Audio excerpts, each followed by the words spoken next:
In the fall of 2002, I was traveling across India studying and filming various tantric practices. My quest for tantrics and gurus took me to the ancient temple town of Tanjore in the southern Indian state of Tamil Nadu. For centuries, Tanjore had been the capital of the Chola kings, a celebrated dynasty of ancient India. What you see before you is an example of brilliant architecture of the big temple built 1,000 years ago.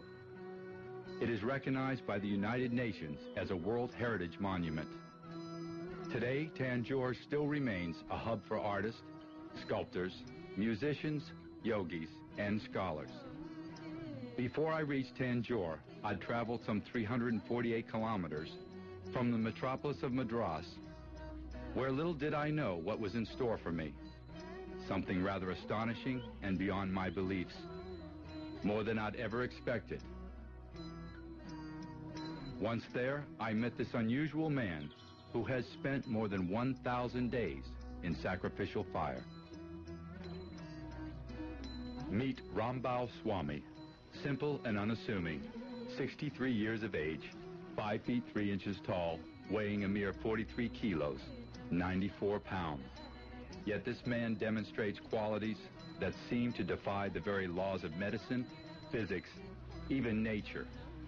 Rambao exhibits perfect mastery over the mystical. In this case, over fire.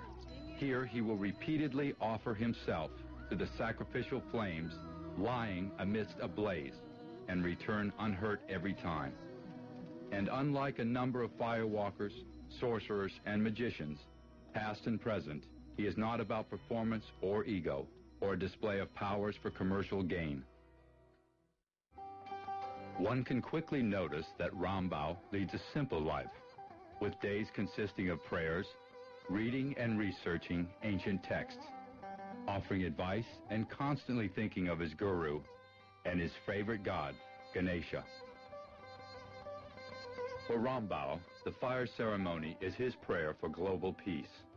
At a time when the world is in flames, disarray, and communal disharmony, this simple man embraces the raging flames as an offering toward universal welfare. His guru, a renowned man of inexplicable miracles, was also reputed for his scholarly work in Sanskrit and South Indian classical music.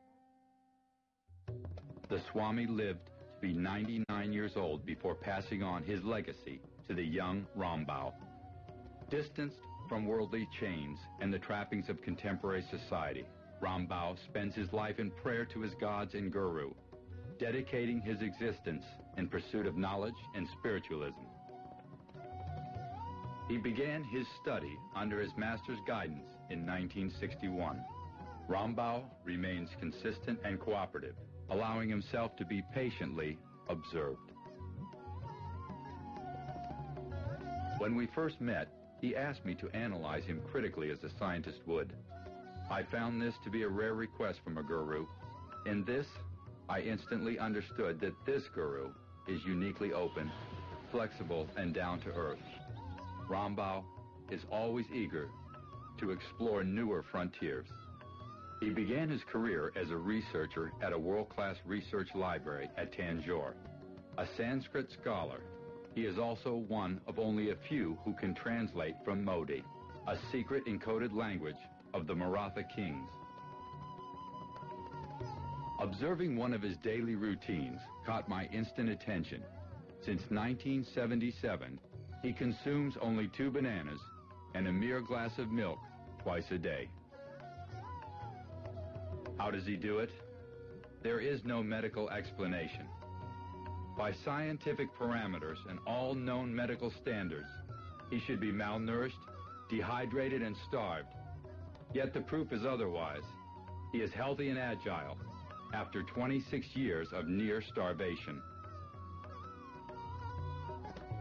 He stopped drinking water in 1975, except for a few drops of water as a part of a daily prayer routine. How does he control his thirst and dehydration for the last 28 years? We simply don't know. He sleeps just 3 hours a day, yet remains very fresh and active. Rambao's eating habits gradually changed over a period of time. Slowly, he switched from eating a regular vegetarian diet twice a day to once a day. Next, he lowered his intake further by eating a small quantity of puffed rice, milk, and water. And then on to his current diet, consisting of banana and milk. Rambao defies all my notions of a yogi. Though distanced from society, he lives around his family rather than a cave. He is very much in touch with our world and life.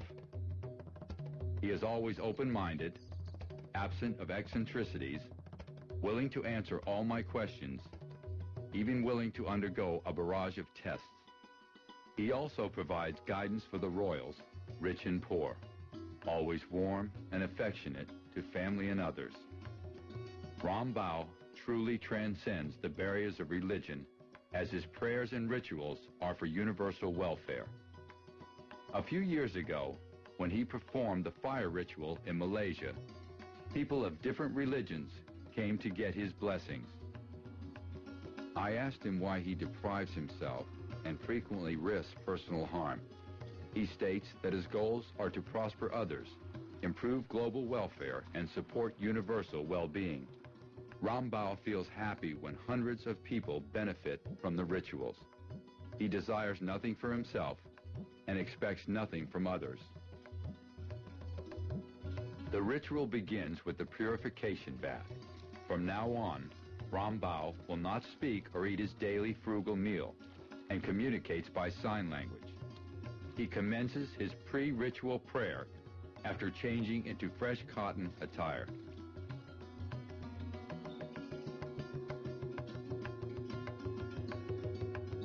While he is meditating, blissful tears roll naturally.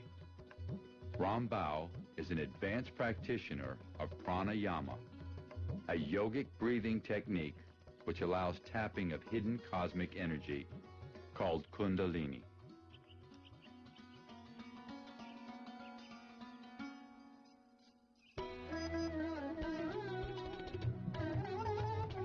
Now he is honoring the elephant, the earthly manifestation of his beloved Hindu god, Ganesha, the elephant-headed god of knowledge and the destroyer of evils and obstacles. He offers sandal paste, flowers, incense, and sugarcane to the elephant. Almost all Indian rituals begin with some form of offerings to Ganesha.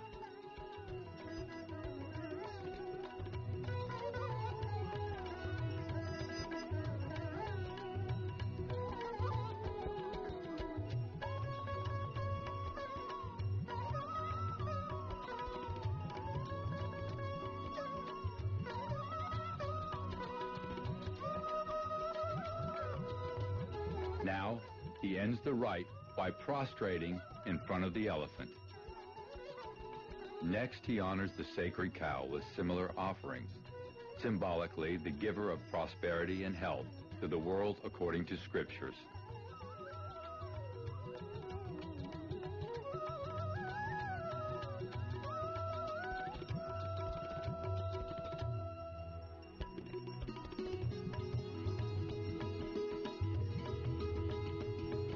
Rambao explains to me the reasoning and medicinal value of herbs used in the ritual. I had a lot of questions about the grand recipe of herbs and other items used in the ceremony, their relevance and availability. The 14-hour ritual includes the use of 50 kilos of clarified butter known as ghee, 400 kilos of fire sticks, 200 kilos of herbal green, 400 slabs of dried cow dung, 50 coconuts, and a whopping 4,000 rice cakes with sweetened grated coconut filling and a wide array of herbs. This grand recipe is the menu for his god Ganesha, now personified by the fire in the 4x4 fireplace. Following a 4,000-year-old tradition, the fireplace is used for growing the sacrificial fire. It is made of red bricks painted with cow dung paste. All ritual items are placed around the fireplace and offered one by one.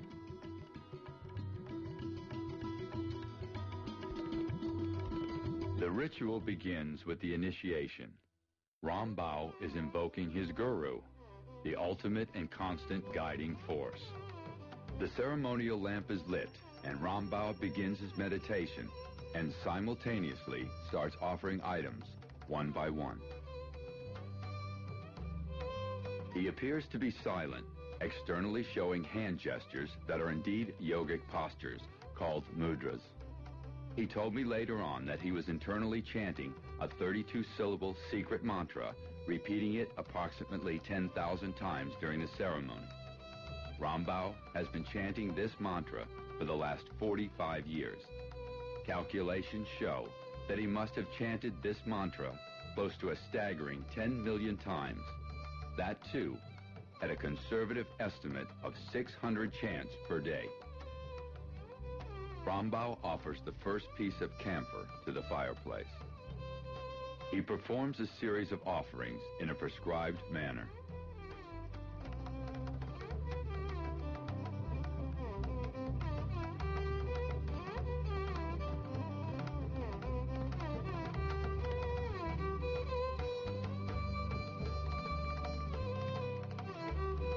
He dips the fire sticks in ghee, then offers them to the fireplace.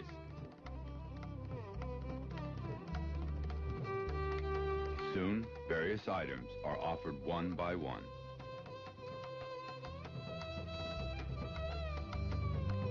Now the fire begins to grow.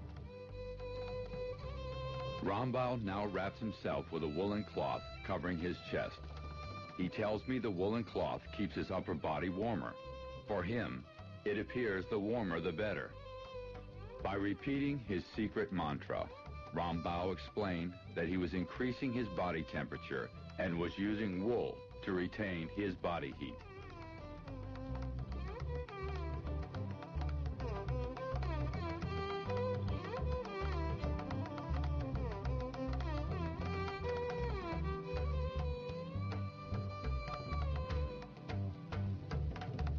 He is slowly getting into a meditative state.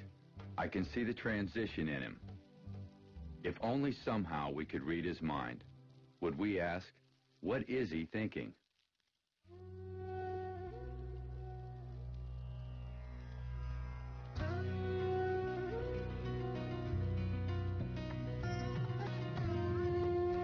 He takes a break and again starts offering other items one by one.